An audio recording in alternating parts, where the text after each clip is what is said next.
Give me your reaction. What did you think? Beautiful.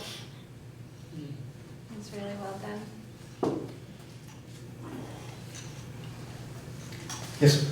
I was sorry, I would say this about most films, but I was sorry that the cinematographer felt that you always needed to have like sentimental music and sounds in a lot of the scenes. Many times they're more powerful, you just have to grip them. You have to be in the scene quietly with the person on the screen. I think it's almost an ADD, the way a lot of films are put together today. They just won't stay in a take or a pan, and they'll junk it up, background noise to loosen your vibes or hold your attention or something. I think you ought to have confidence in the material that'll hold people's attention and not cinematize them commercially if they're an educational material. Good point. One of the things I thought he did a very good job of was not stepping on the conversation. That when any of the people were talking and there was that long pause, he didn't step on it. He allowed it to be the pause that it was. But very interesting point. Anyone else? Yeah. I thought it was beautifully done. I think one thing I would love to see is it played out a little bit how that can teach us. You know, it's always that we're normal, there's differences out here, instead of the mutuality of those differences have such gifts in them. Sometimes that lack of ability to have the social constructs can actually be a gift for all of us to see the truth and how much we can hide behind those social constructs. So I would almost like to see him take that a little further and show how it can reflect back on us and teach, and the gifts that we can be given. I must say, you asked about if anybody can self-identify as autism. Sometimes I know that some of the symptoms that are apparently autistic, I have some of those things. For instance, orderliness. It's almost an obsession with being orderly. So I have to wonder sometimes, might I be autistic? When I was growing up, there was no diagnosis of autism. It actually worries me a little bit, I must say. Well, on the other side, I can comfort you in that way that I've heard from somebody when I went with my daughter who has autism to a special therapy institute in California for 4 winters in a row. She would tell us, because of many newspaper articles, more and more people come in all kinds of ages into her office and say, I have a suspicion, maybe I'm having autism or Asperger's, can I get diagnosed? And she says the last one who was just there was in its 80s, and she said, whatever you have, don't worry. You made it so far, you deserve to live just your way. And as much as it can be interesting in any which way to get to know ourselves from different perspectives, on the other side, you two look very accomplished so far, and not everybody is, or hardly anybody is totally comfortable with their or I know, but successes, you know. Writers who write about illness are always thinking that they have the illness because they recognize some symptoms in the illnesses that they're writing about. So it may just be that. And I have thought about that, even if I had been diagnosed as a child at this age, really, what difference does it make? I've lived a life, so. Right. It might just help looking back to understand some situations that in a different way. Right. And there's a place here, in case you are interested, to find out about yourself, which is the Stern Center in Burlington. They do that social thinking therapy and the autism diagnosis. Well, thank you. I don't know if it's so important. As you said yourself, I don't know if it's so important at this age. Yeah, exactly. I mean, that's what I found so beautiful in this movie too, the variety of ways of each person and of each form of autism, and they're just so extremely unique people. And that we find many parts of their lives in ourselves as well. maybe not the specific autism part where we have real difficulty with social interaction, but so many other parts of our lives are so close to that.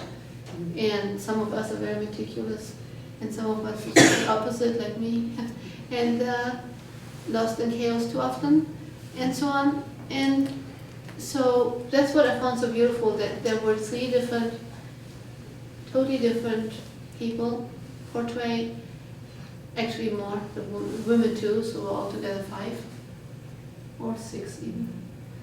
Didn't count exactly, but it was just fascinating, and I would just love if the series would continue all about autism and love forever. I mean, I could just come every week and just enjoy it. Because it is so marvelous how the diversity of humanity is just so amazing, and how people manage to creatively live with it. I mean, I found this progression which the film director could manage, whether coaxing the people along or the people who were just doing it, and he would really grab it beautifully. You could see it, especially the young man with the science background, or science profession probably, and then he was very aware about the filming process.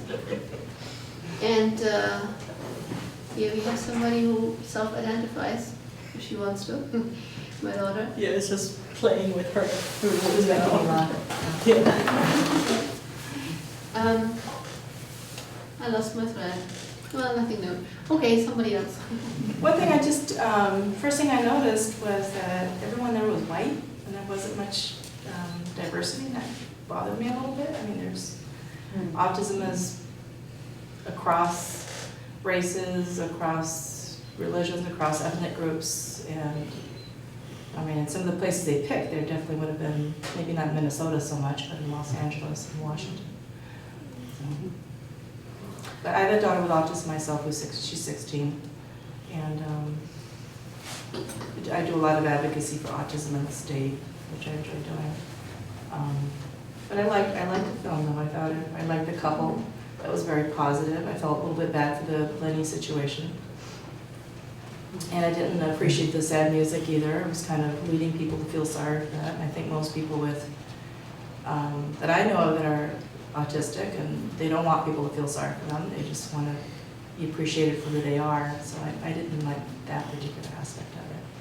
But I got the feeling that some of the people in the film probably didn't know the people in it from, I mean, I'm not an expert, so I would be grateful for people who should want to speak up on that, but to know others who are more like them, because then it could be very helpful. Oh, you silly bunny, you keep making me laugh. Yeah, that's what I'm trying to not do. I know.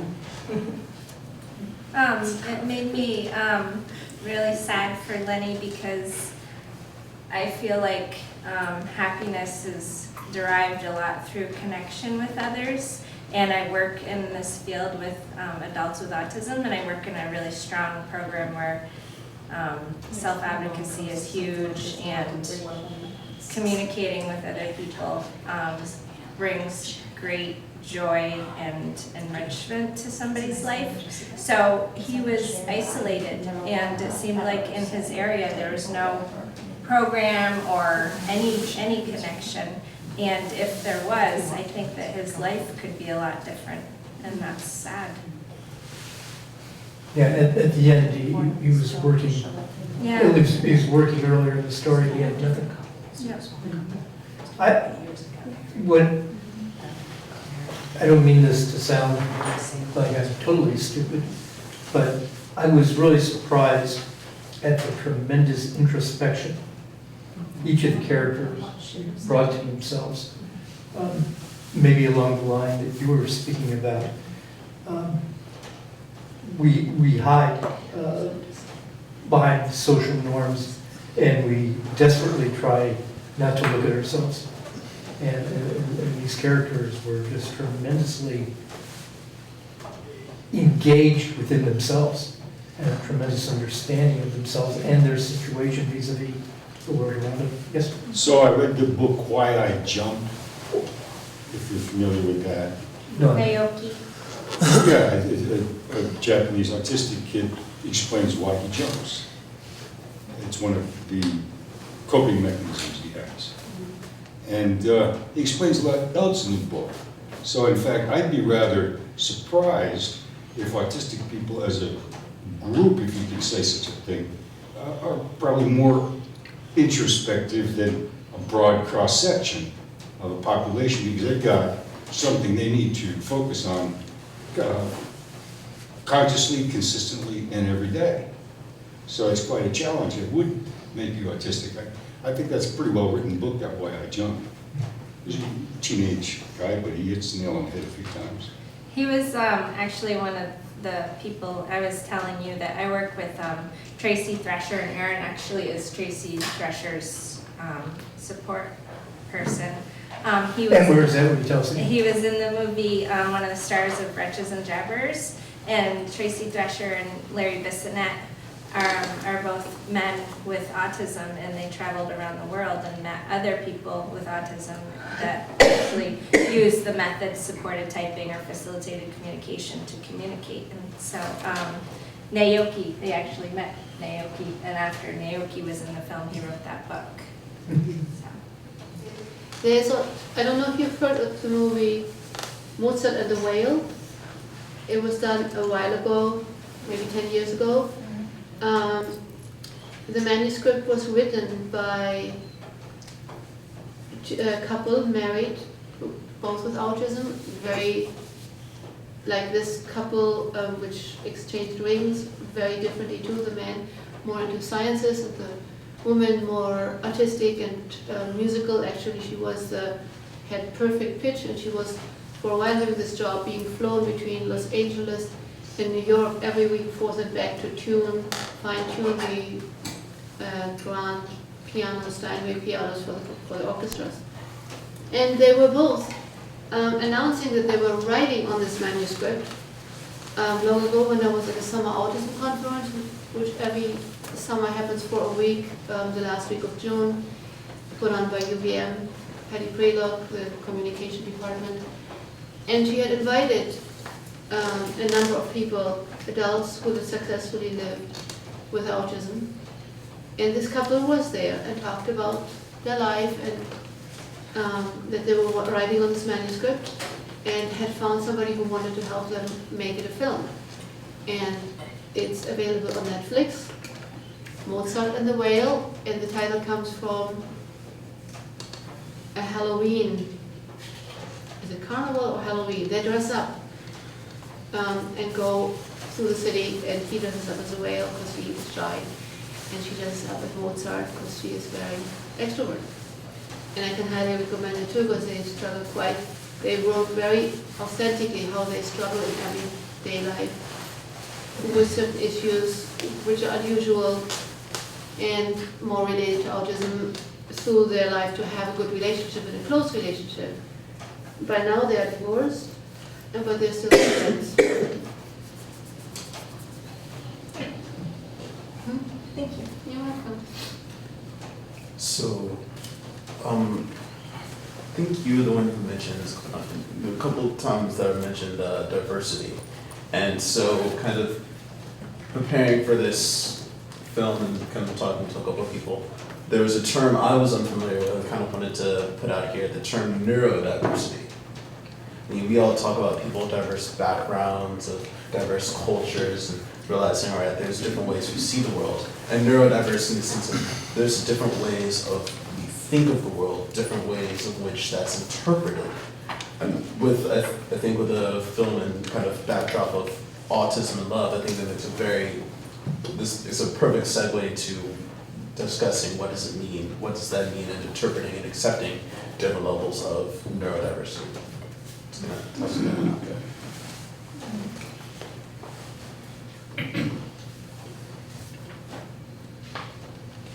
Well, I can tell you from what I know about that, and again, I'm no expert on this, but, so for some people that are autistic adults, they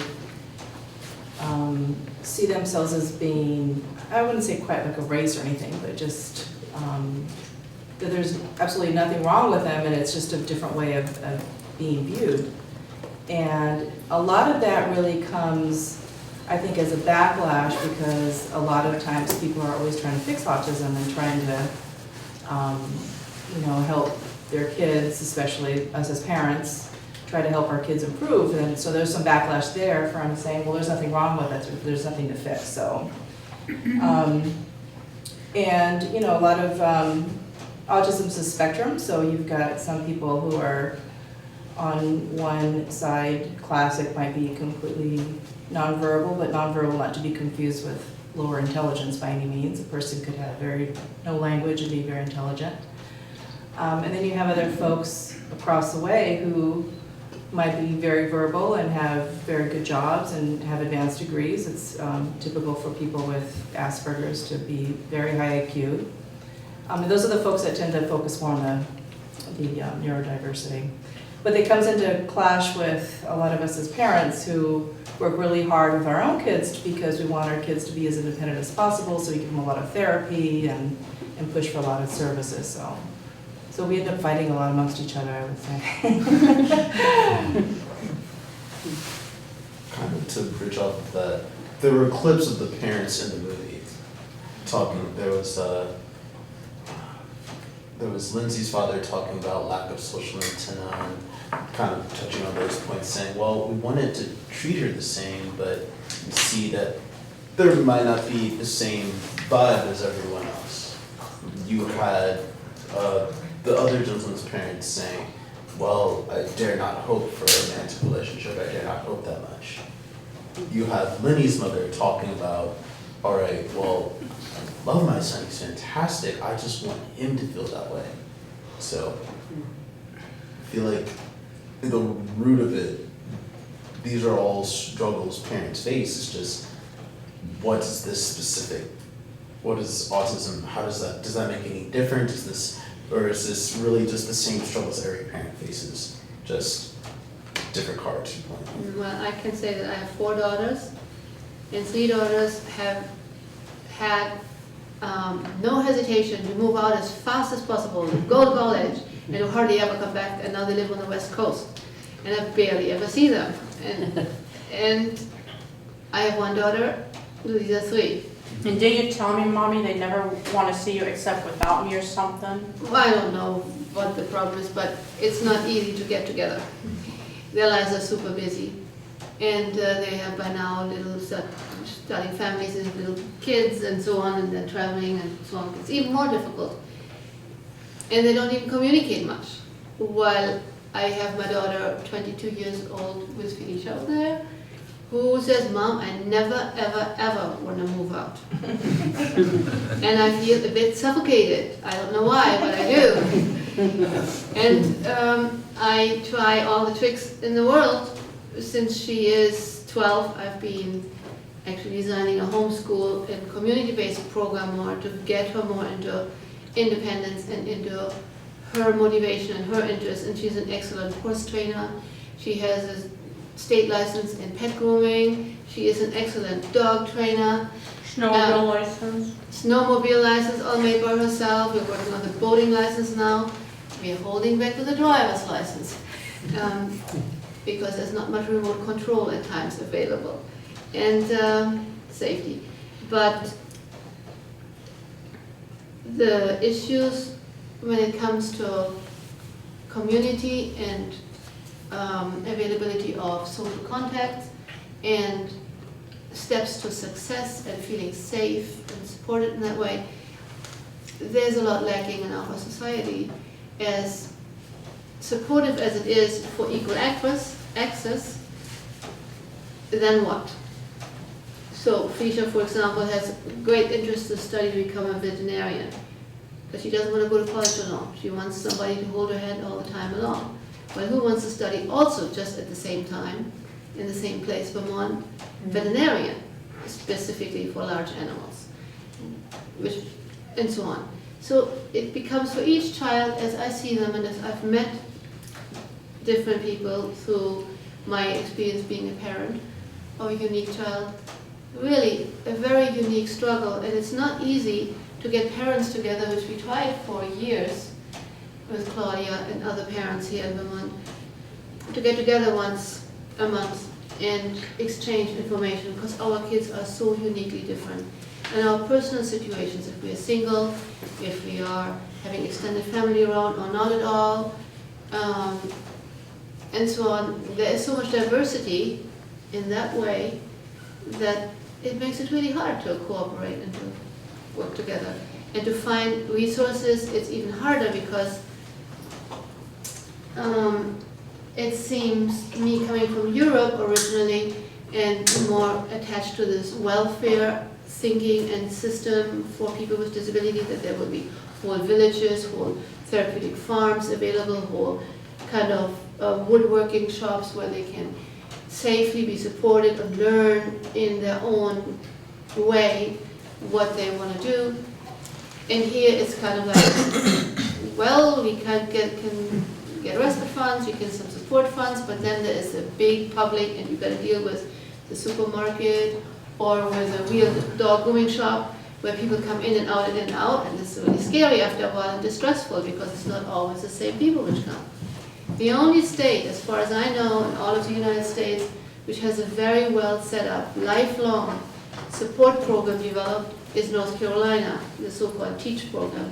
But it's also only in 5 spots in North Carolina.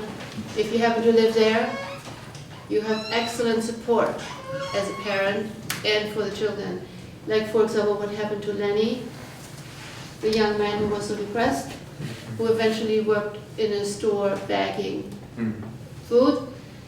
That would be in these 5 places in North Carolina, well guarded all along. He would not ever have been nearly fallen to harm and needed to be in a mental health place, and then obviously wasn't cured, it was just a week. I mean, who gets over depression in a week? In the community here, are there supports? What are the organizations that support parents, that support kids with autism? I don't know. I can share that. So I've started a support group about 10 years ago. That's when Andrea and I first met, called Aware. And I actually brought some stuff that's coming up for if anybody's interested. And so we used to meet monthly with our young kids and everything, then we didn't meet for a few years. We started meeting again, and we meet once a month here at the co-op in Montpelier on Thursday, so I have information on that. And we also have a really neat event coming up. There's a Polar Express train ride in Burlington that goes on every year. We get our own car for kids with autism and their families, and we've been doing that for 10 years, so I've got information on that. And I'm also on the, it's called Vermont Autism Task Force, and we're all volunteers, busy people doing different things. I'm an attorney, I do special needs work, and a lot of the different people on there have that background. And as volunteers, we work on different projects. We've helped get a couple laws through the State House, and now we're working on I think our 3rd one at this point. So where that all comes full circle with autism, as probably everyone in here knows, is there tends to be a hyper interest in something.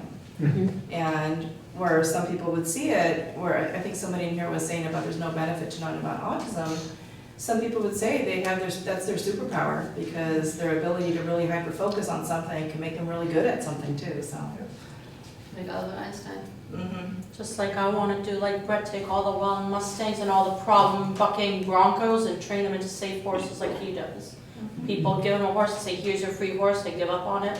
He trains it into a nice riding horse, sells it for $1,000 some. You just have to find a foundation who supports that all. The problem is one needs a round pen, otherwise what do you do? Needs a little bit more. Okay, hold on, let him finish this piece. Well, thank you very much. We're at that bewitching hour. I really appreciate you coming.